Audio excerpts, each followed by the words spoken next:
We are back on the aggregate. I've suckered these two guys back into my web for another show. Terry, how are you today? I'm well, sir. Thank you. Good, good. Chocolate Thunder, how are we doing today? Hey, thanks for having me on the show again. The cowboy hat is over here if I need it. So okay, good. Yeah, a little Nas X on the shelf for today. So quick show today. We're going to do some Super Bowl trivia with the Super Bowl coming up. And before we even start the trivia game, because I want to let you go for just a second, Terry, who do you think will win and who do you want to win? Want is probably the Eagles. And think I'm going to go with the Eagles.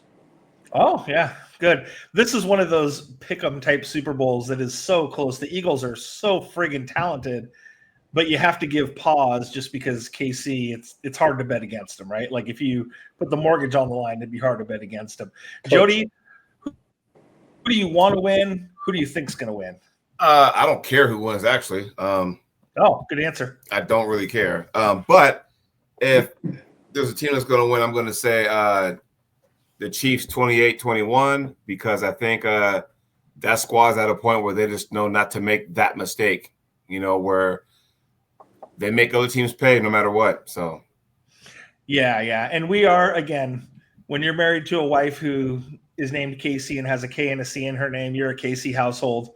So we are rooting for the Chiefs. But I've never said one bad thing about the Eagles. I really like that group. They're so friggin' talented, and especially they're being a fat kid, the offensive and defensive lines are so good. Like, it's going to be a really fun game. I think it's going to be close either way, and I think it's going to be a fun one to watch. So pound down some hot dogs and some nachos and watch the Super Bowl. It'll be a good day. So we're going to play some Super Bowl trivia, just a quick game here, 10 questions. You guys are probably my best two historians I've had on here. I know you guys know your Super Bowl. Terry's, lived through all the Super Bowls. Flinging Sammy ball. That's right. I don't have any Y.A. Tittle questions or anything like that. This is just all Super Bowl, and this is pretty contemporary for the most part. I don't think I have any questions that go past like before the 70s. And we're going to do this Kahoot style. So I'm going to go ahead and I'm going to put the Kahoot on the screen here. And so you guys have signed into your phones, yes? Yeah.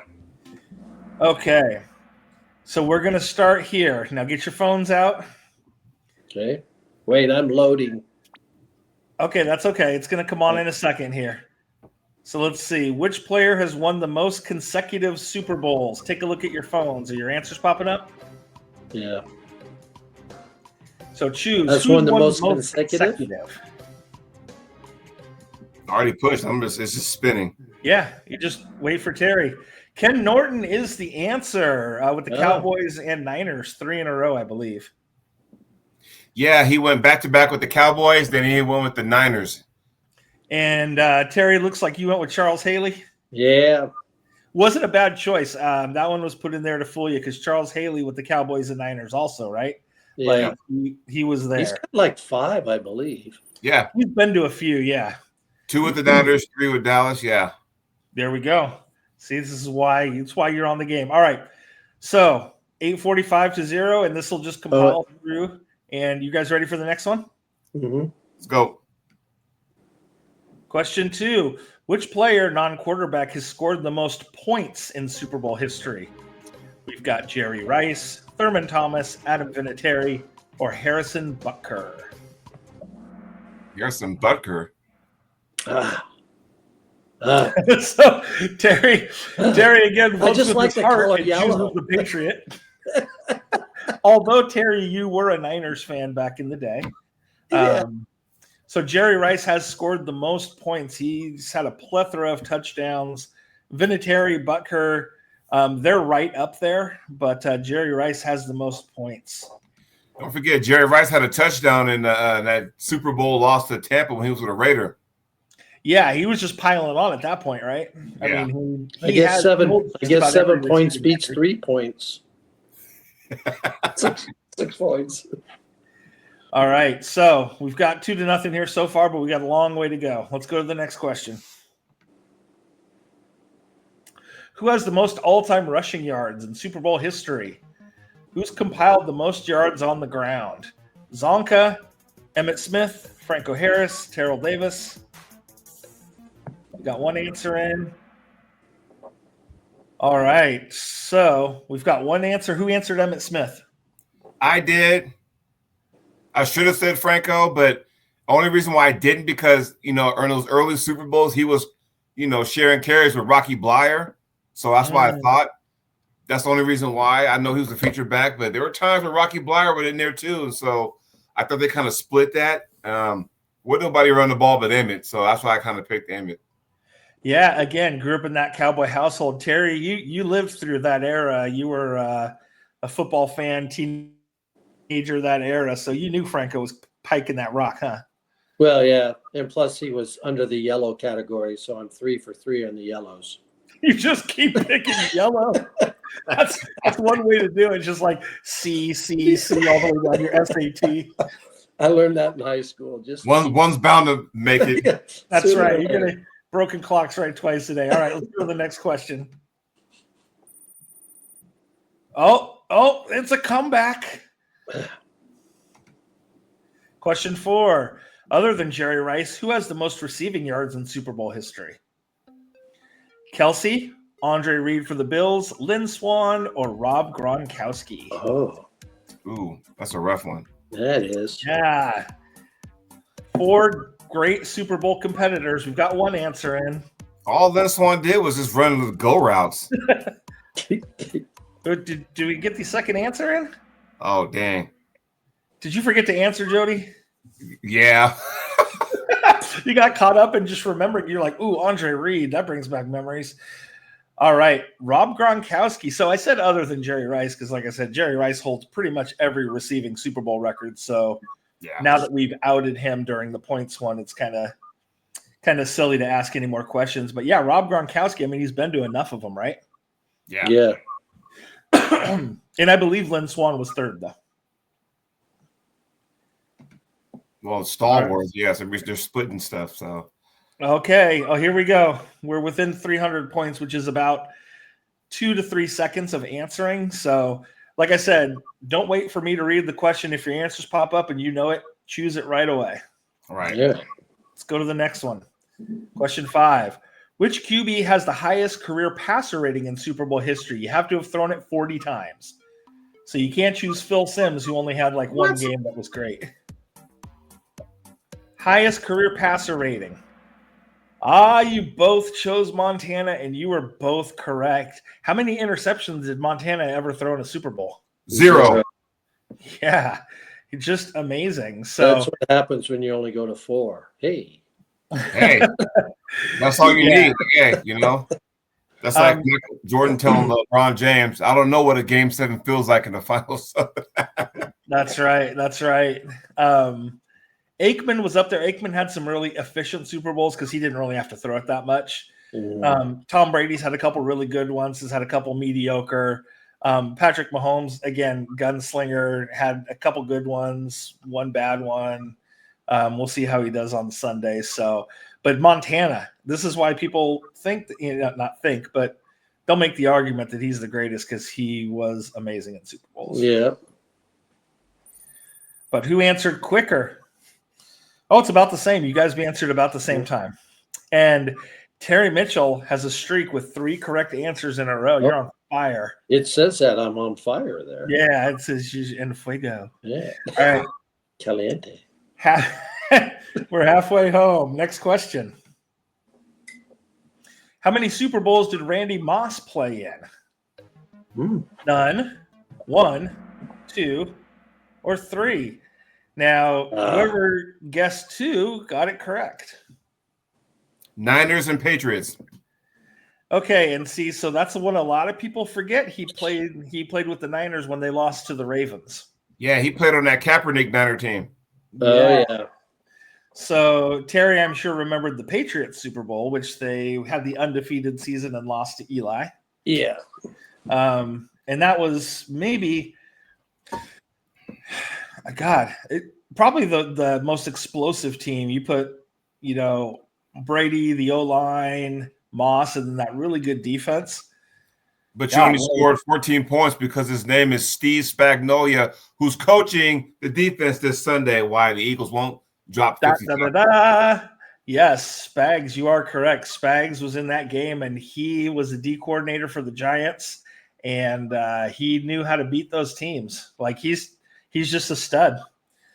All right, so we got Jody pulling ahead just a touch here. Next question. What tight end holds the record for most receiving yards in a single Super Bowl? Kelsey, Gronkowski, Brent Jones of the Niners, or Jay Novacek of the 90s Cowboys? I'm going wild card. Both got it wrong. So I'm sure Terry is the one who chose Gronkowski. No. Actually, I did. Oh, interesting. You guys swap now from the Patriots and the Cowboys. I went Novacek. Yeah, Novacek. Yeah, which Novacek. You're saying one game. You're saying one game, right? One game. Okay. Travis Kelce had 133 in one game. Wow. He's got the tight end record for the most receiving yards in the Super Bowl.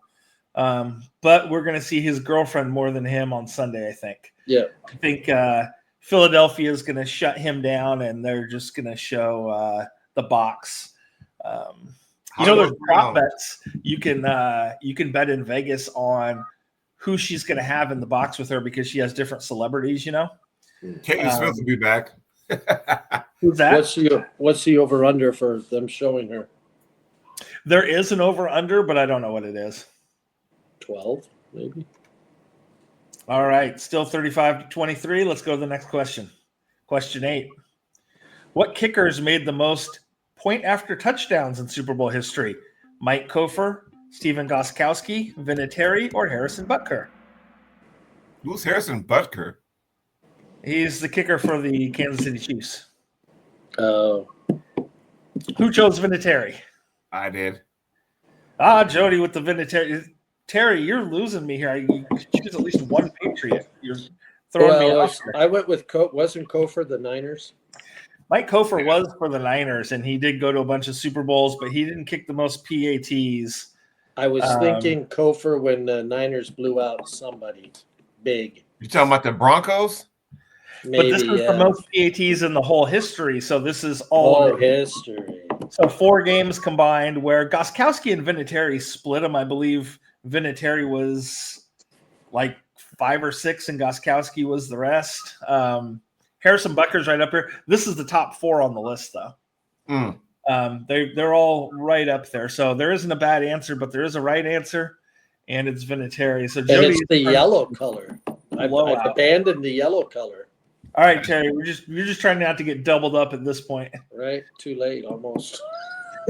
No, it's too late. you just don't want this to be embarrassing. All right, question 9. What player's been intercepted the most in Super Bowl history? Who's thrown the most interceptions? Pretty Boy Tom, Elway, Jim Kelly, or Peyton Manning? Who gets picked the most? We had one correct answer with John Elway, and we had a Jim Kelly. Who answered Elway? I did. And yeah, Elway had some rough Super Bowls. They got the donkey kicked out of them a couple times before he finally broke through when he had a run game. And Jody, did you go Jim Kelly just thinking of 4 losses? He had to get picked a few times. Oh yeah, I mean you played the Cowboys twice, then you got the Redskins, and then the Giants. So I just thought, it had to be that, right? I mean, especially when that K gun offense, you throw it enough times, something's bound to get picked, God bless you for mentioning the K gun offense, the Jim Kelly special offense just for him. Yeah. So fun to watch. Everybody really liked them. They just could not get over the hump. And they just happened to play against at the tail end of the Giants when they were really good. The Redskins were good. And the Cowboys were just unstoppable. So, yeah. Let's check the score a little bit closer now. You all right? Yeah. We got one more. Make it respectable. Just one more. Let's play best of 49. What team had the fastest score in Super Bowl history? Who took the least amount of time to score? The Bears, the Seahawks, the Niners, or the Chiefs? Now, this is a very, very, very interesting question that I find. Who chose the Bears? I did. What did the kickoff? The opening kickoff. So Peyton Manning, that's his first Super Bowl that he won. Yes, Devin Hester took it back on the kickoff. That was pretty fast. Terry, why did you choose the Seahawks? I believe they scored real quick when they played Jody's Pittsburgh Steelers. I believe. No. Incorrect. Nope. So the Seahawks, the Legion of Boom. Oh, is that when Peyton Manning fumbled the ball and they scored? Yeah, Oh, it was a safety out the back of the end zone. It took 12 seconds. The Chicago Bears, this was kind of a trick question, scored in 13 seconds on Devin Hester's kickoff. Yeah, because that's the first thing I did. That was the only Super Bowl ever that when someone took the opening kickback for a touchdown. So that's what stuck in my mind. Yep, and that's what sticks in most people's mind. Not a lot of people remember that the Seahawks kicked off, and then Peyton Manning stepped away from the center. The center snapped it. It went out of the end zone, and the Seahawks were up 2-0, and that was just an ass kicking. What was the final score on that? Do you know? So ass kicking to not ass kicking. I want to say it was like 51-9 or something stupid like that. Yeah. All right. So second place, Terry Mitchell, 39. You made it respectable, Terry. Silver medalist. Thank you so much. But Jody, you are the first annual aggregate Super Bowl Trivia Challenge winner. Yay. Yay! And you get the confetti and all that stuff. So, well, that was fun. Yeah. And we learned something. And we learned this is not only for entertainment, this is education as well. Yes. So, speaking of education, we're going to learn a little something about you two like we always do here on the aggregate. And we're going to go to our Fab Five questions here at the end. And Terry, we're going to start with you, if that's okay. Because of the education part? the special ed? Yes. So let me throw up a graphic on here. And we will get started. All right. So, Terry, you're swinging. It's the 80s. You're out prowling the town. You've got your Dracar Noir cologne. Yeah, I do.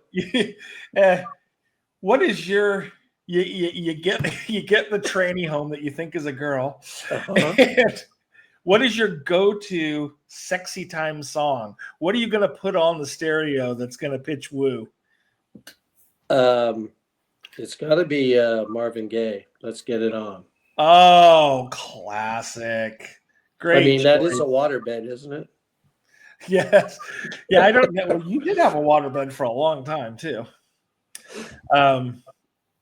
Jody, you smiled when this came on because I know there was a lot of things going through your mind there, a lot of old, Casey and JoJo or Blackstreet songs, something. I was just going to say, Yeah.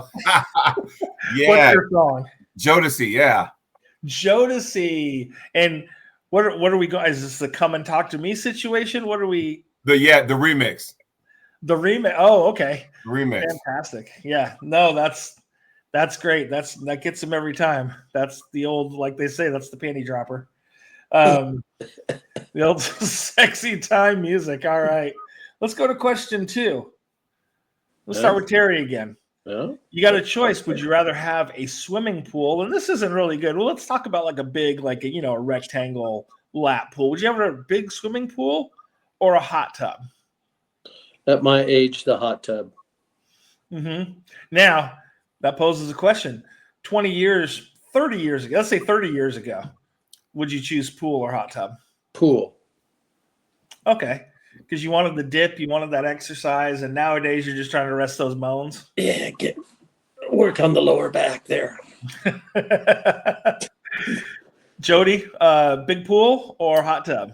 I wouldn't say pool because I don't swim. So, because I'd be in the shallow the entire time. So at least I can be in the hot tub because we have one. But at least I can feel like I'm doing something. If I'm in the pool and everybody's swimming, I'm just going to be on the steps, just kind of watching everybody. So I would go with the hot tub. Now, what's interesting about this is, and I'll answer this. I was told that I need to start answering these questions instead of just having you guys answer them. I would choose a pool, but at its deepest end, make it like, I don't know, 4 or 5 feet deep. So that way you could put the basketball hoop on there and you could dunk on people and, but I guess you would want to have some sort of shallow or deep end so the kids can, cannonball or go off the slide or whatever. So I'd probably go pool when the kids were younger. And nowadays, Old Bones is hot tub. All right. Good stuff here, guys. Groundbreaking. Uh-oh. It is. So, Terry, what purchase have you made that you immediately regretted? You were just like on Anchorman where he was like, oh, milk was a bad choice. The biggest? Just the one that you've made that you have immediately regretted. Like you bought it and within, say, 12 hours, you're like, why the hell did I buy that? I have no idea. Have you ever bought a piece of furniture? Have you ever bought a car? Have you ever bought something that you're just like, why did I do that? That was stupid. Well, there's so many stupid things that I do and it gets lost in the shuffle. I really can't think of anything that I just regretted right away. Well, that's your answer. Then you have no regrets. No regrets. That's, Jody, anything you've ever bought that you were just like, like what, why? As an adult, let me take that back. It could be as a married, kid. I would say no, but before I got married, I was on a dating scene. You gotta remember going out every night. It seemed like every night, right? On a work night, Wednesday night, Thursday night, Friday, Saturday night, and then come Gotta go to Cattle Company. Cattle Company. Sunday, you're all broke. So it's like, man, I'm broke. I'm eating top ramen for lunch because I got no more money because I didn't spend all of it, at the Marriott or the BQ or whatever, cattle companies, whatever. So it had to be before I got married. It was just like, when you sit there and you're broke and you realize how much money did I spend? And when you figure it out, you kind of do the math. You're like going, shit. So You out there running and gunning and trolling for loose women like Becky. Yeah, well, there's I mean, hey, at least gas was cheap then, That's true. You can always drive them home. Maybe you should have had the ladies buying the drinks for you. Oh, true. I did. Yeah. Megan did. Shout out old champions. Good stuff. Right. All right, couple more here. Terry Mitchell. Yeah. You lived in the era of drive-ins. Oh yeah. Like it was amazing. Drive-ins were around when I was a kid and we went to a couple when I was younger, but they phased themselves out. Can you name and I bet you can, Terry, you can name one drive-in movie that you went to. What was your favorite movie you went to at the drive-in? Well, it wasn't necessarily the movie because our friend across the street, Jim Klotz, had a nice little pickup truck, summertime, and we went to check out Grease only because it was like 90 degrees at night. So we got a cooler beer to sit outside in the back of the truck, drink a few beers, hang out. And how old were you? 3 weeks ago. I don't know. It's probably about 18. Yeah. Yeah. Only because you're like talking about drinking beers in the back of the truck, and I'm like, I don't think Grease came out after you were 21. But although I went to a movie with Greg Goffert and Calvin, and it was Friday the 13th movie, the first one, and Greg and I went to go get something from the concession stand, and Calvin was in the back seat, the big box of popcorn, and we snuck up on each side and hit the side of the car, and Calvin popcorn went everywhere. It was pretty funny. Yeah, it was different times, man. It's just totally different. I remember going and seeing like Modern Problems and like Fletch. Like that was about the end of the era of hopping in the station wagons or going whatever and going to the movies. Jody, you and I are the same age. Do you remember going to any drive-in movies? I do not. I want to say there's only one drive-in movie left, and it might have been in Southeast Portland. Was that either Division or Powell? I can't. It's one of those streets. I can't remember what it was. Yeah. That one lasted for a while, actually. Is that there was any like more? the last of like the only one, and I don't know. I never went to one, but I know everybody was like going to watch Leonard Part 6 or some shit like that. So Liz, that was Bill Cosby, right? mm-hmm. Yeah, I heard you fell through that one about halfway. You fell asleep through that one and woke up with your pants down. Yep. Pretty much. Again. Again. I come to my movie and get molested. Oh. All right, that's bad. Bill humor. All right, we've got one more on here. All time, Terry. It could be stand-up, it can be movies, it can be TV, it could be record. Who was your favorite comedian? At all time now or when I was growing up? All time in the history of the world. Who was your favorite comedian? I think over the years, we talked about it earlier, I think over the years be probably something like Will Ferrell. Probably. I mean, Yeah, and all his. It's been 25 years. Most comedians, for me, they're funny growing up, and then it doesn't really stand the test of time. I used to love Steve Martin, but now I see him in some movies. I go, it's kind of dumb, but back then it was funny. Yeah, Steve Martin, again, we talked about the very dry humor. Mm-hmm. Like his delivery is just straight faced and he would deliver it, but that was part of his genius. Yeah. But yeah, you're right. It was, and comedy has also just gone so far from the 60s, the 70s, the 80s, the 90s, just all the way up. Like it's gotten a little more blue and raunchy. Things have been said, so people have to think of new things to say. It's like music, I guess, or anything else. Although I do like that Nate Bargatze now. I don't know. Yes, he's pretty funny. So yeah. There's some good ones now that are really the ones that just don't care about the PC humor and just kind of go for it. They're pretty funny. So you got Bargatze on one side, and then I love Chappelle. So yeah. One is pretty straight-laced. Chappelle does not give any fucks at all. Jody, favorite comedian of all time? That's a hard question because it's not just one. And when you pop that screen up there, it's stand-up. And it's usually stand-up is a stepping stone to bigger things. And then, they don't never go back to stand-up. So I think stand-up kind of lost some of its luster.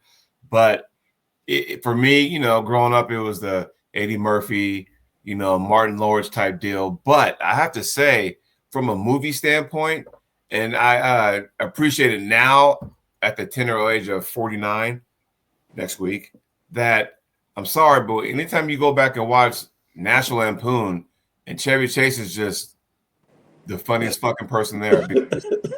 Some of the stuff he does is just funny. And, as you get older, you appreciate it now than you did when you were younger. You know what I mean? If that makes sense. Well, and you relate to him a little bit more when you watch some of his stuff, especially National Lampoon, when you've got kids and you've had them in a road trip. Those things get funny. And he does that mix of dry humor, but a little bit of physical comedy. Yeah. He was great in Caddyshack. That was one of my favorite things I saw him in was Caddyshack. But again, I talked about seeing Fletch in the drive-in movie theater, and he always kind of did his thing and just was very straight-faced about it. I think there's two people for me. I think of probably Eddie Murphy first because just growing up and watching Delirious and Raw. Right. And my Uncle Terry showing me those when I was way too young to be watching that shit. But just so funny. And then him transitioning into movies and some of his movies. I mean, Trading Places is still one of my favorite movies of all time. And then him doing and Coming to America and just some of these really, really funny things that he did. And then I kind of, as a teenager, really gravitated towards Chris Rock too, because of the stand-up specials and then being on Saturday Night Live. And then him going from playing a crackhead in New Jack City to being an angel in Dogma, and him just playing so many roles that were so funny to me that I just always thought Chris Rock was a really, really big influence. Chris Farley was big in our time too. Yeah. About that same time. And Terry and I talked about him earlier with the physical humor.